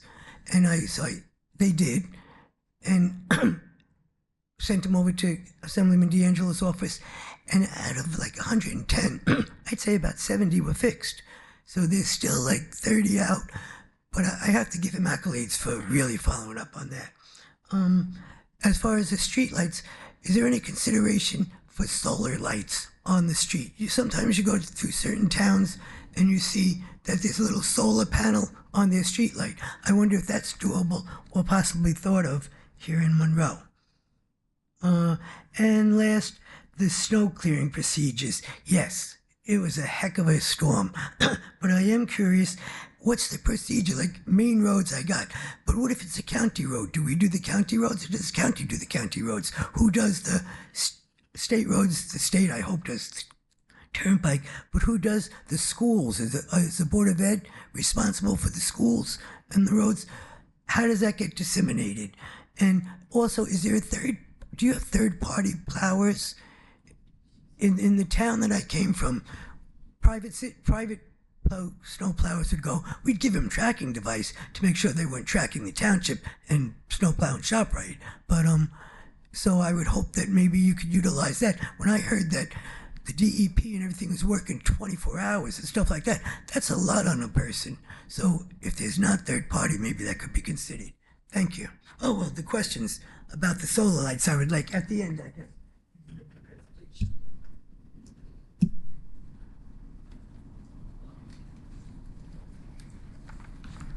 Hi, my name is Ganesh Masla. Address is 283 Morning Glory Drive. I have a few questions. First is for JCPNL. I live in a community which has HOA, and usually the ask is like if there's a issue with the street light, we report it. But for JCPL, the question is like, is there a smart way to report them? Because nobody's going to go to the common streets and find the street number, and sometimes that pole number doesn't have the barcode or something. It's very difficult to find those and then report it. So is there a smart way to report it? Like, can the HOA directly tell the JCPL, or how do you report that? I think that's the main question, because I have lights on my Morning Glory Drive which have been like out about a year and nobody's reports it. So I'm not going to go to every street light and say report it, right? So is there a best way to do it? That's question for JCPL. There is one hazard which I see opposite to Butcher, like when I'm driving on the Butcher Road, when I'm coming out of Jessica, what happens is when I'm taking a left turn there is there is a small manhole, I guess, and the road is not in the center, right? It's uneven. So what happens, the vehicles are going of the curb, and you cannot see them when I'm taking a left turn. So maybe the township can just go and check this out, because it's kind of a hazard at this moment. It's on, like when you're coming from Route 33 towards Jessica Drive, when I'm taking a left from Jessica to Butcher, right? I think that's where it is. So if we can check that out, it will be helpful. Right? And one last was like, sometime I go to drop my daughter at the high school. I mean, it's just something I just requesting. There's no left turn on when we're on Pennville, so we kind of go to Townsend Park and take a U from there on like Fire Drive on Thompson Park. But the road is not clean. I understand that like now is not a good time, but then sometimes the road is like very much with snow, and then the vehicles are taking a U-turn. It's kind of hazard. So I don't know how to report this. Like, should I report it to the school board, or what's the best way to report them so that that area gets cleaned, so at least the vehicles can take a U-turn when they're coming back? Council President, if I can just ask, you're saying when you come out of the high school parking lot onto Prineville Road? And then I go, because there's no left turn, right? Right, there's no left turn. I usually go to the Thompson Park on Fur Drive and take a U. But then not now, but like I've seen last year, like there's some time, like a lot of ice there, nobody cleans it. It's like for the vehicles, right? It's all like very difficult for like. Fern Drive is county, that's maintained by the county and the county park. So we ought to complain to them. Yes. So we can take a look at it and reach out to the county if there's some icing issues on Fern Drive. That's not a problem. Yeah. All right. Thank you.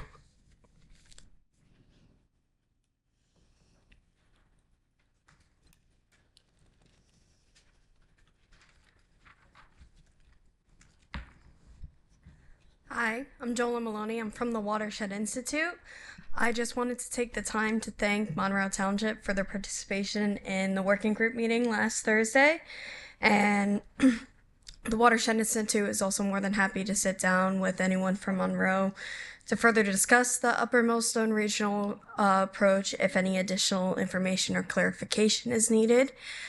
We also just wanted to remind Monroe that the deadline for moving forward with the Upper Millstone is rapidly approaching. This is not to rush Monroe, but we do need to know whether Monroe and other municipalities will be participating, as we would like to give the consultant as much time as possible to prepare the plan. And I'm also here to extend the invitation to our regional conference that is happening later this February 26th and 27th. 26th will be held virtually, and 27th is in a hybrid format, so it will be virtually and in person at the College of New Jersey. There will be sessions on the Watershed Improvement Plan, as well as guidance on the Watershed Assessment Report, which is Phase 2 of the Watershed Improvement Plan. There will also be sessions on green infrastructure and stormwater utilities. Council President, I can just ask one thing. Jolene, there were some documents sent after our meeting last week, and my email was left out of it. So if you can just make sure my email is attached for these upcoming meetings, so that yes, we don't as miss soon as I realized you weren't a part of the email list, I added your email as soon as possible. Thank you. Thank you. Thank you.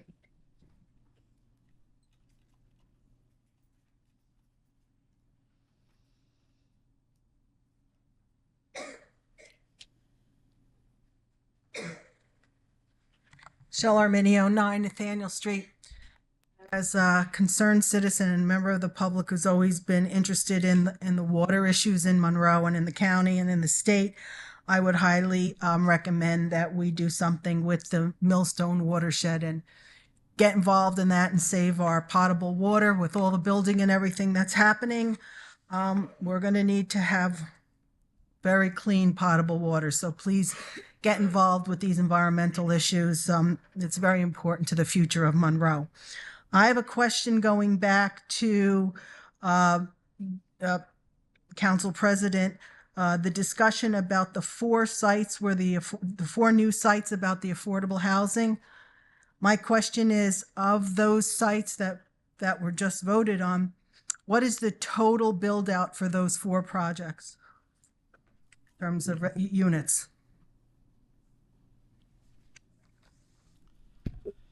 Council President, sorry, I'm trying to do the math in my head because I Thank don't you, have Mr. it in Mayor. front of me.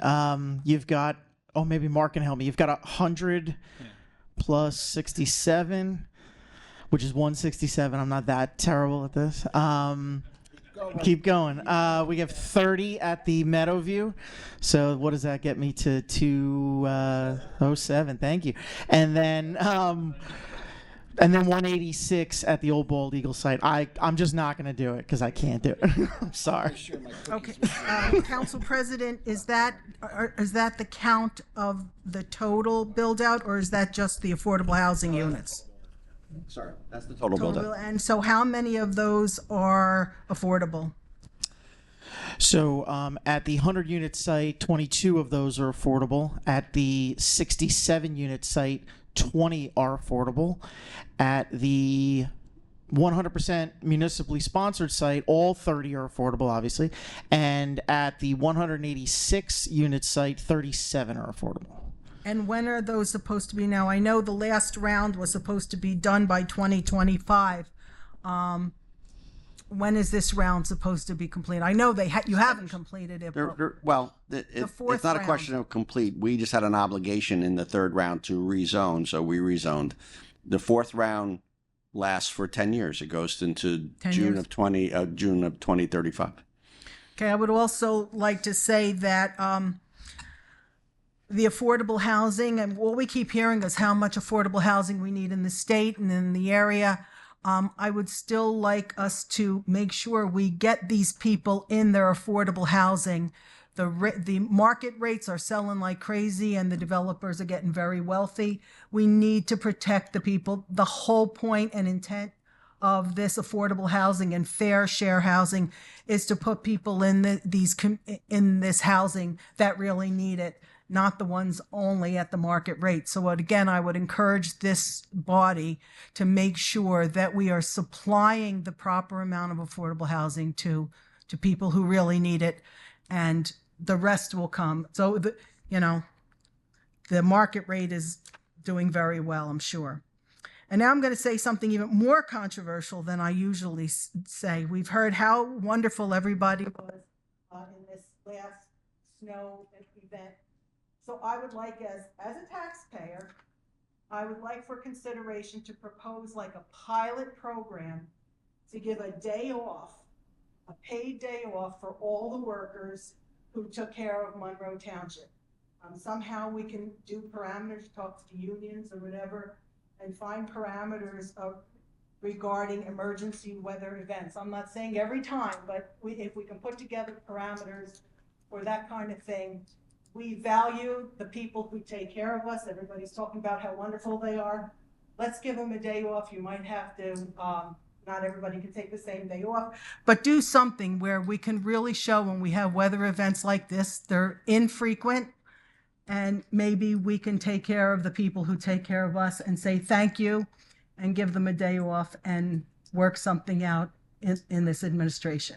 I appreciate everything they do. I think we should show that. And I know they get overtime and they get paid and all that, but it's when they do exceptional work like this, I think we should give them an exceptional thank you and a paid day off and just work it out. But I thank everybody in my community who takes good care of me. So thank you. Let's do something like that. Thank you. Not you, Mr. Rasimo. It's Thanks. Thank you. JCP&L. Yeah, you want to close the public portion? Yes. May I have a motion to close public forum, please? Second. Second. Thank you. And we'll have our JCP&L reps if you want to answer a few of the questions for us, please. Thank you so much for these important questions. So I want to start with the generation increase. There are 3 sections of your electric bill. There is the distribution component, which is us. There's the transmission component, which is the cost of utilizing the wires to transmit from generator facility to the distribution system through our substations. And then there's the generation cost. The generation cost makes up approximately 60% of your bill, and that is a pass-through. A good analogy, especially for this crowd, would be school board taxes. You pay those taxes through your municipal tax, as well as county tax, through your municipal tax. However, no one sitting up here is responsible for those county taxes or for those school board taxes. You're simply paying them as a pass-through with no markup that then goes on to the school board and to the county. That's exactly what's happening with the BGS increase. Yes, you pay that through our bill because our bills are coupled, but JCP&L does not own any generation. We are a fully regulated utility. In 1996, the state of New Jersey passed EDECA, the Electric Discount and Energy Competition Act, which deregulated generation. We are a regulated utility, so we are not benefiting in no form or fashion. In fact, it's quite the opposite because everyone believes that it is us that is suddenly jacking these rates up. There is a supply and demand imbalance across the United States of America, especially in the PJM footprint, which New Jersey is a part of PJM. That is the grid operator, the regional transmission operator for 14 states and Washington, D.C. in this area. They forecast and hold auctions. Again, this is an unregulated market. Those markets, those auctions rather, are held, and then the Board of Public Utilities here in New Jersey need to authorize those auctions, meaning they're not really approving anything other than the results of the auction are consistent with current market conditions and trends. So to your point earlier, or excuse me, the gentleman's point earlier regarding data centers, we agree. That's our company's position. Data centers in our territory, we want to see them bring their own generation because we don't want to see our customers' bills going up for a piece that is market driven. If your bills are going to go up, I want it to be because we're investing in reliability. We're investing in making your lives better and brighter through keeping your power on, keeping your streetlights on, so on and so forth. So agree with you, but again, that is not our portion of the bill. We did not have a rate increase. Each and every time that we go in for a rate increase, it is a completely transparent process. We go to the Board of Public Utilities. There are many public hearing, a lot of discovery. There is intervener participation, meaning that anyone who wants to can have a seat at that table. There's also a position in New Jersey government called New Jersey Rate Council. It sort of operates within the confines of the Attorney General's office, but also not really. It's a position that's there to look out for all of us, all of our ratepayers, to make sure that utilities aren't making money in unfair ways, and they always have a seat. I can't remember, I've only worked at this company for 12 years, but I can't remember a single time where we've had a rate case approval. It's always a settlement between Rate Council, the Board of Public Utilities, and the company. It's a very fair and transparent process. So again, not trying to, redirect blame or anything like that, but we are not making any money whatsoever off of the base generation increase. So that was item one. The next was the streetlight solar, which I believe it's PSE&G that you might see that on their polls. It is not, in fact, feeding the streetlight. That is part of a very, very old regulatory program, a program in which PSE&G, I want to say it was in 2009, PSE&G got approval for Solar for All program, sort of a pilot of community solar. It didn't stop at just the poles, if I recall correctly. There were some rooftop solar and things of that nature. All of the utilities have tariffs on file with the Board of Public Utilities. Each of our tariffs are a little bit different. Our company cannot offer our customers anything that's not in the approved tariff. So for that example, we don't have anything in our tariff that allows us to install solar for all. So we can't do that. But again, that solar panel was not, in fact, feeding the streetlights anyway. That's just where they chose to put it. And then lastly, sir, you had a question on reporting of streetlights. there are many different ways. You can always call it in. You can go on our website, and on that landing page or home page, you'll see a toggle for report an outage. There's also a toggle for report a street light. That'll take you to the next page where you'll be asked for some basic information, your name, then the address of where, or the closest address to the street light. If you're unable to provide the closest address to the street light, once you get past that page, it takes you to the second section of the form where there are multiple different ways to report. There is an optional area for you to add cross streets. You could give us the 2 closest cross streets. And there is also a note section that I believe allows 500 characters. I'll have to double check that. 500 characters is a lot. So, you can put in there, and we encourage our customers to put in there as great of a description as you can, because when our line trucks are rolling out there, those notes are very, very helpful.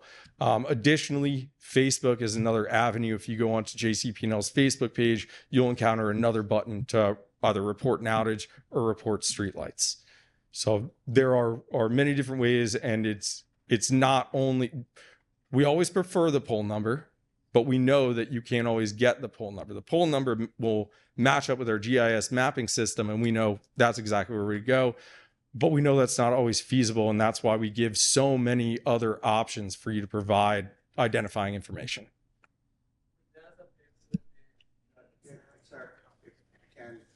I'll catch up with you after the meeting. After the meeting. and speak. Okay. Thank you so much. Cool. Thank you. Appreciate the time. Thank you. May I have a motion to adjourn the meeting? A second, please. Thank you. Time, please. We're adjourned. The time is 8:40. Thank you.